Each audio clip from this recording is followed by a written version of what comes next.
Hukum upah bagi pengumpul donasi. Gambaran kasus. Permasalahan dalam kasus ini dapat digambarkan sebagai berikut, yaitu, memberikan nisbah kepada pengumpul donasi dari total donasi yang dikumpulkannya sebagai bentuk kompensasi atas aktivitasnya tersebut, baik kompensasi itu diberikan dalam bentuk gaji, raatib, atau upah mukaafaah. Tinjauan fikih terhadap akad. Terdapat 3 tinjauan terhadap akad yang berlangsung antara lembaga sosial dan pekerja yang ditugaskan mengumpulkan donasi. Tinjauan pertama. Tinjauan pertama memandang bahwa akad yang terjadi antara yayasan dan pengumpul donasi merupakan syirikah mudharabah. Alasannya, pengumpul donasi melakukan pekerjaan terlebih dahulu, yaitu mengumpulkan donasi, kemudian lembaga sosial memberikan kompensasi berupa nisbah dari hasil pekerjaannya tersebut. Namun, tinjauan bahwa akad antara keduanya merupakan syirikah mudharabah dapat dikritisi dari 2 sisi, yaitu: pertama, lembaga sosial tidak mengeluarkan modal, tapi donaturlah yang menyediakannya. Di mana antara donatur dan pengumpul donasi tidak memiliki kesepakatan pembagian nisbah. Sehingga tidak tepat jika menyatakan bahwa akad yang terjadi antara lembaga sosial dan pengumpul donasi adalah akad mudharabah. Kedua, pengumpul donasi bukanlah mudarib yang berperan mengelola dan mengembangkan modal. Oleh karena itu, ia tidak berhak memperoleh upah. Tinjauan kedua. Tinjauan kedua memandang bahwa akad yang terjadi antara yayasan dan pengumpul donasi adalah akad ijarah. Pengumpul donasi melakukan aktivitas pengumpulan donasi sebagai kompensasi atas upah yang diterima dari lembaga sosial. Kritik terhadap tinjauan ini adalah aktivitas pekerjaan yang dilakukan pengumpul donasi tidak diketahui secara spesifik sehingga tidaklah sah transaksi tersebut dilakukan. Tinjauan ketiga. Tinjauan ketiga memandang bahwa akad yang terjadi antara yayasan dan pengumpul donasi adalah akad jualah, karena pekerjaan pengumpul donasi merupakan aktivitas yang berfokus pada hasil pekerjaan dan bukan jenis pekerjaan itu. Dan sebagaimana dinyatakan oleh ahli fikih, dalam akad jualah aktivitas pekerjaan yang diketahui secara spesifik bukanlah syarat.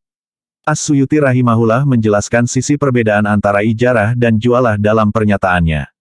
Akad ijarah dan jualah berbeda dalam 2 hal. Pertama, dalam akad ijarah pekerja ditentukan, tapi tidak demikian dalam akad jualah. Kedua, ukuran pekerjaan harus diketahui dalam akad ijarah, tapi tidak demikian dalam akad jualah. Berdasarkan uraian di atas, bentuk akad yang lebih sesuai dengan gambaran kasus adalah akad jualah karena syarat-syarat akad jualah terpenuhi pada model transaksi yang dilakukan antara lembaga sosial dan pengumpul donasi. Hukum mengambil upah dari donasi yang dikumpulkan. Tersisa pertanyaan, apakah sah akad jualah atas kompensasi yang disepakati antara lembaga sosial dan pengumpul donasi tanpa sepengetahuan donatur? Ahli fikih kontemporer berbeda pendapat dalam menilai hukumnya. Pendapat pertama, transaksi jualah yang demikian itu diperbolehkan meski tanpa sepengetahuan donatur. Dalil bagi pendapat ini adalah firman Allah Ta'ala di surah At-Taubah ayat 60.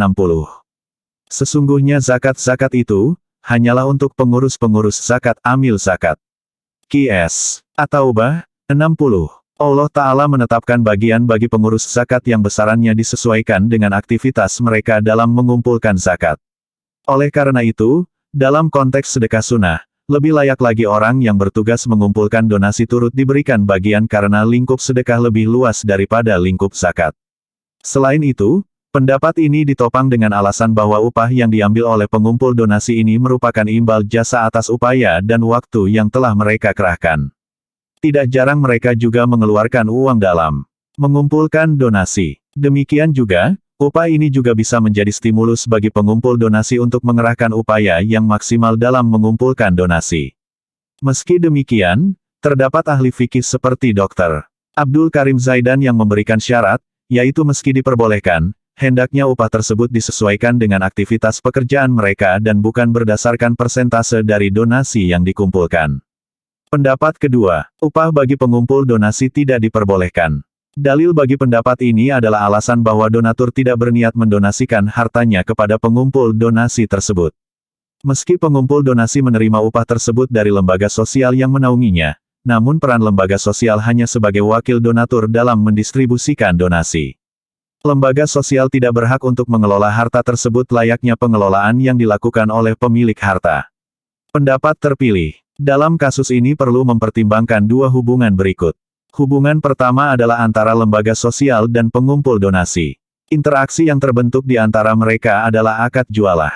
Akad ini boleh seperti yang telah disinggung sebelumnya. Hubungan kedua adalah hubungan antara donatur dan pengumpul donasi, di mana pengumpul donasi mengambil upah pekerjaannya dari donasi. Apakah hal ini diperbolehkan? Tentu saja jika donatur mengizinkan upah tersebut diperbolehkan. Namun, jika donatur tidak mengizinkan, maka kasus ini tercakup dalam aktivitas pekerja yang dibatasi oleh kehendak donatur. Apakah pengumpulan donasi tercakup dalam izin ini? Pendapat terpilih dalam kasus ini adalah sebagaimana yang disampaikan oleh Dr. Talib Ibn Umar Al-Katsiri. Beliau menyatakan, apabila donasi bersifat spesifik, peruntukannya ditujukan pada individu atau pemanfaatan tertentu, seperti donasi untuk kafalah anak yatim atau pembangunan masjid, maka pengumpul donasi tidak boleh mengambil upah dari donasi tersebut. Hal ini karena dilihat dari kebiasaan dan praktik bagi kepentingan donatur, donasi seperti ini tidak mencakup izin donatur untuk menyisihkan sebagian donasi untuk dijadikan upah bagi pengumpul donasi. Apabila donasi itu bersifat umum, maka upah bagi pengumpul donasi boleh diambil dari donasi tersebut. Pada dasarnya, lembaga sosial telah memperoleh izin dari donatur untuk mengelola harta yang didonasikan secara umum. Apabila pengumpul donasi memperoleh gaji dari lembaga sosial, maka tentu hal ini diperbolehkan karena tidak ada lagi hubungan muawadah antara pengumpul donasi dan donatur.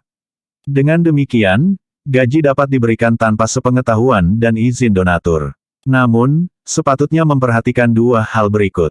Pertama, apabila pengumpul donasi diberi gaji, maka sepatutnya memenuhi upah standar atau kurang dari itu, dengan memperhatikan tingkat kesulitan pekerjaan, keperluan yang dibutuhkan dalam melaksanakan pekerjaan, tingkat keahlian, dan pengalaman.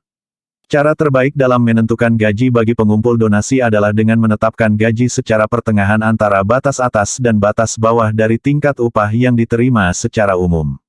Kedua, apakah sebaiknya upah pengumpul donasi diberikan berupa gaji atau persentase dari donasi yang dikumpulkan? Upah berupa persentase dari donasi yang dikumpulkan lebih bermanfaat bagi lembaga sosial karena terkadang jumlah donasi yang diperoleh tidak seberapa sehingga tidak mampu memenuhi gaji yang ditetapkan. Akan tetapi, jika jumlah donasi meningkat sangat banyak, maka boleh jadi memberikan upah berdasarkan persentase dari donasi yang dikumpulkan tidak pernah sesuai dengan besar upaya yang dilakukan oleh pengumpul donasi. Hal tersebut bisa terjadi karena minimnya pengawasan dari lembaga sosial dalam mendistribusikan harta donasi.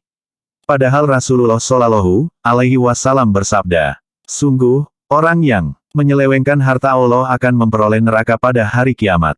Dalam kondisi ini, lembaga sosial hendaknya menempuh cara moderat dalam memberikan upah bagi pengumpul donasi. Wallahu a'lam.